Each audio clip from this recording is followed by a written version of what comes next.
Pernahkah kamu merasa belum cukup, padahal dompetmu penuh? Atau kamu merasa risau, bukan karena kekurangan, tapi karena takut kehilangan apa yang kamu punya? Atau kamu pernah menyaksikan orang kaya yang hidupnya justru semakin kering dan jauh dari damai? Hari Minggu ini, kita diajak menyelami satu bahaya besar yang bisa menjangkiti siapapun, tak peduli kaya atau miskin, yaitu keserakahan. Yuk, kita gali bersama apa yang sebenarnya dimaksud Yesus ketika berkata, "Berjaga-jagalah dan waspadalah terhadap segala ketamakan."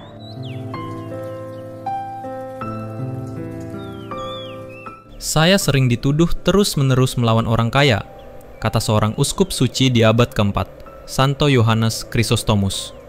Tapi dengan tegas ia menjawab, "Saya tidak melawan orang kaya. Yang saya lawan adalah orang yang serakah.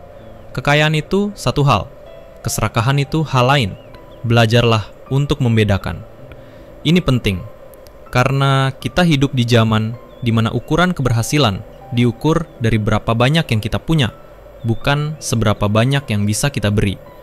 Padahal, kekayaan sendiri bersifat netral. Ia bisa menjadi saluran berkat atau sebaliknya, sumber bencana batin, tergantung siapa yang memegangnya.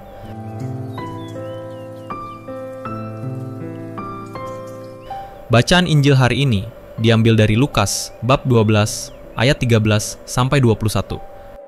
Diceritakan ada dua bersaudara yang berseteru soal warisan. Salah satu dari mereka datang kepada Yesus dan berkata, "Guru, katakanlah kepada saudaraku supaya ia berbagi warisan dengan aku." Tapi Yesus tidak langsung memutuskan siapa yang benar dan siapa yang salah. Ia malah memperingatkan, "Berjaga-jagalah dan waspadalah terhadap segala ketamakan. Sebab walaupun seseorang berlimpah hartanya, hidupnya tidak tergantung pada kekayaan itu."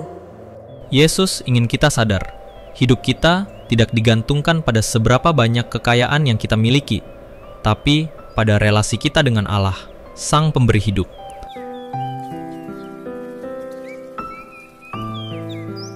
Untuk menjelaskan lebih dalam, Yesus pun menyampaikan sebuah perumpamaan tentang seorang petani kaya yang panennya luar biasa melimpah. Ladangnya subur, gudangnya penuh. Apa yang ia lakukan? Dia tidak berkata, siapa ya yang bisa saya bantu dengan panen ini? Tapi dia justru berkata, "Aku akan merobohkan lumbung-lumbungku dan membangun yang lebih besar. Aku akan bersantai, makan, minum, dan bersukaria." Tapi justru saat ia merencanakan pesta pora itu, Tuhan berfirman, "Hai orang bodoh, malam ini juga jiwamu akan diambil darimu. Dan apa yang telah kau sediakan, untuk siapakah itu nanti?" Luar biasa tajam. Keserakahan membuat seseorang lupa bahwa hidup ini fana.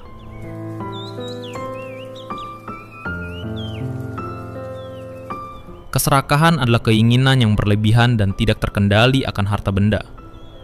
Bukan hanya tentang berapa banyak uang, tapi tentang bagaimana sikap batin kita terhadap kekayaan. Seperti minum air laut. Semakin diminum, semakin haus. Begitulah keserakahan.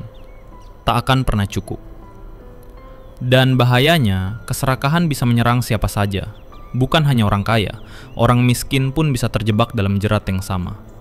Kita bisa melihat hari ini, betapa banyak orang miskin tergoda ikut gaya hidup orang kaya.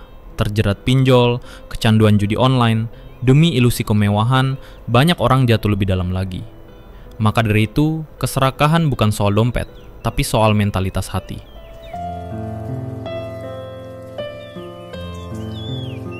Dalam dunia kerja, keserakahan muncul saat kita menipu klien demi keuntungan pribadi. Dalam keluarga, keserakahan muncul ketika warisan menjadi sumber perpecahan.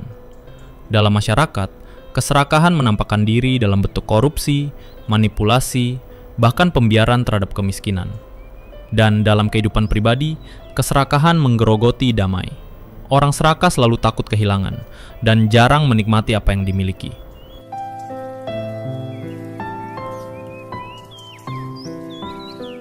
Paus Gregorius Agung bahkan menyebut keserakahan sebagai dosa pokok nomor 2 setelah kesombongan. Maka, sebagai pengikut Kristus, kita dipanggil untuk melawannya. bukan dengan membenci harta, tapi dengan menguasainya, bukan dikuasai olehnya. Dan yang paling penting, latihlah kemurahan hati. Jadilah orang yang memberi, bukan yang menimbun. Jadilah kendaraan berkat bagi sesama, bukan pengumpul berkat untuk diri sendiri. Sebab hanya dengan kemurahan hati, kita bisa menjadi kaya di hadapan Allah.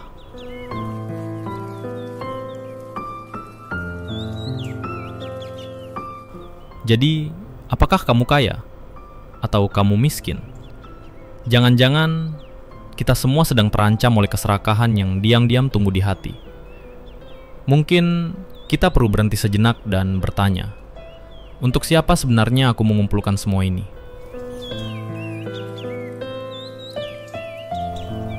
Kalau kamu ingin merenungkan lebih dalam tentang bahaya keserakahan ini dan bagaimana hidup menjadi murah hati di tengah dunia yang serba menuntut ini, baca selengkapnya hanya di Majalah Hidup edisi 31 tahun 2025.